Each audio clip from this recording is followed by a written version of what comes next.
Selamat siang para siswa yang terkasih, berjumpa lagi dengan pelajaran religiositas. Saat ini kita akan mempelajari tema MP yang ketiga, yaitu iman dan ibadat. Silahkan menyaksikan slide-slide berikut ini.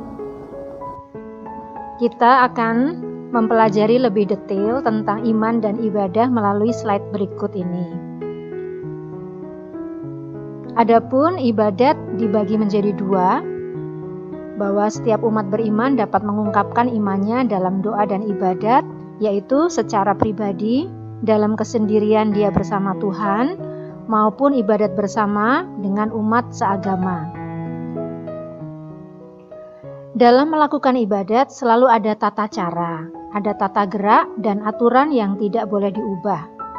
Jika diubah atau salah satu tidak dilakukan, maka ibadat tersebut menjadi tidak sah.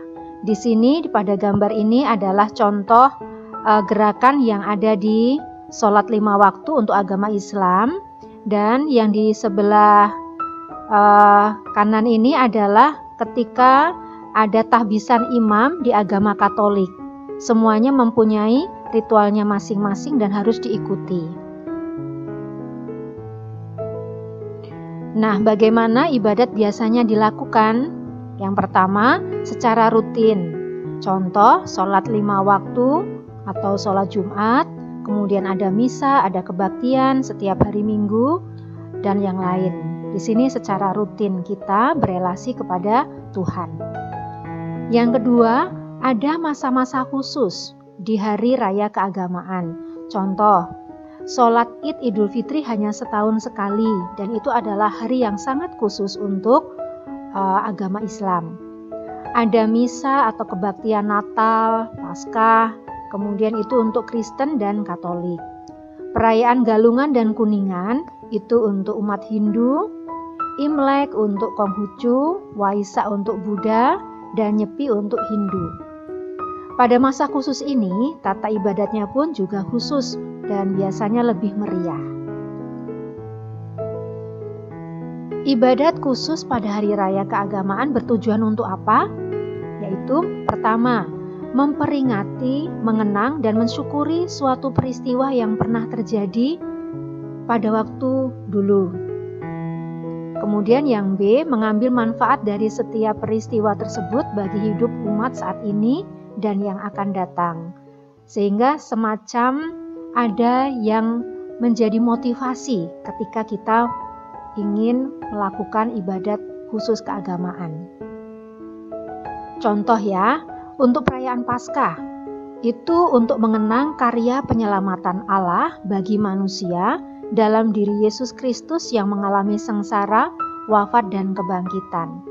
Nah, ketika umat Katolik atau Kristen merayakan Paskah hanya untuk misalnya pesta, kemudian makan, itu kemudian keluar dari jalur yang sebenarnya untuk mengenang bahwa sebenarnya manusia telah diselamatkan oleh Yesus melalui sengsara, wafat, dan kebangkitan.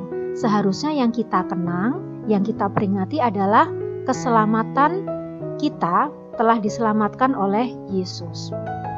Contoh yang kedua, perayaan Isra Mi'raj untuk mengenang hijrah Nabi Muhammad dari Masjidil Haram ke Masjidil Aqsa. Nah, ini juga kita mengenang bagaimana perjuangan Nabi untuk menjadi teladan ya bagi umatnya. Kesimpulan, rajin beribadat disadari untuk semakin apa? Mendorong manusia berbuat kasih kepada sesama. Ibadat harus memotivasi orang untuk sampai peduli kepada orang yang lemah, menderita, tertindas, dan tersingkir. Dan ketika nanti para siswa rajin beribadah dan mempunyai daya dorong untuk berbuat kasih kepada sesama, terutama yang kecil, miskin, tersingkir, itu berarti ibadatmu sudah benar. Dan kehendak Allah ada di dalam semuanya itu.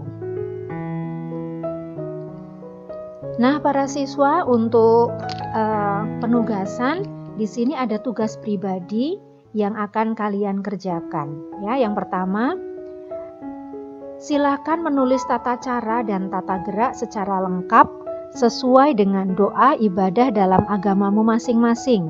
Yang agama Islam misalnya, bagaimana tata gerak atau tata cara melakukan sholat. Kalian boleh pilih yang rutin atau yang ibadat khusus keagamaan.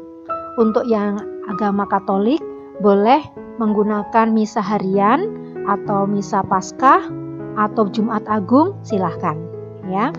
Untuk yang agama Buddha, Hindu juga sama. Kalian boleh memilih hari besar kalian. Itu yang pertama, sesuai agama masing-masing. Yang kedua, di sini ada 3 link, yaitu A, B, C.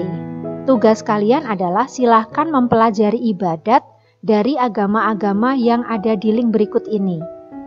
Pilih salah satu link dan ungkapkan apa yang kamu tangkap dari ibadat agama tersebut.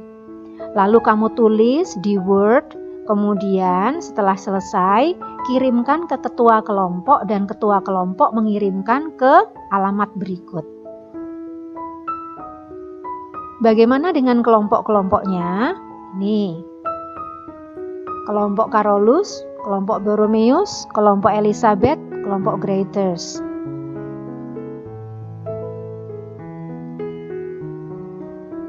Cara pengumpulan. Siswa yang namanya diberi warna hijau bertugas mengumpulkan tugas dari teman dan meneruskannya ke email suster dalam satu file Word. Mohon tidak mengirimkan ke WA suster. Pengumpulan ke suster hari Senin 1 September 2020 pukul 18.00 oleh petugas pengumpul. Dan berikut ini adalah alamatnya. Begitu para siswa, selamat mendalami agamamu sendiri dan belajar bertoleransi kepada umat beragama yang lain. Demikian dari suster, terima kasih. Demikian para siswa untuk MP3 Iman dan Ibadat yang sudah selesai kalian saksikan. Suster mengucapkan terima kasih untuk semangat kalian masih mempelajari dan mengikuti pembelajaran jarak jauh. Sehat selalu, sampai jumpa lagi. Salam Tarakanita, satu hati, satu semangat, Tarakanita, yes.